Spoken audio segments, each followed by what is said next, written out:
खुलुमबाय नोंथांमोनखौ आंनि फिन मोनसे गोदान भिडिअ फरायनाय बावहरबाय। लोगोफोरजों मेलायाव बेरायहैदोंमोन आरो बिजनि मेलायाव बेरायफैदों।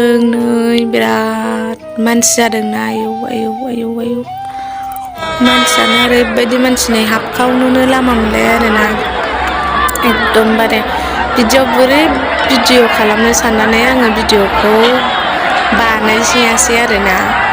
जाखिनि फिसा फिसा क्लिप दं आं बेखौनो होना होनोसै, नोंथांमोना एसे नायनानै होबानो जाबाय।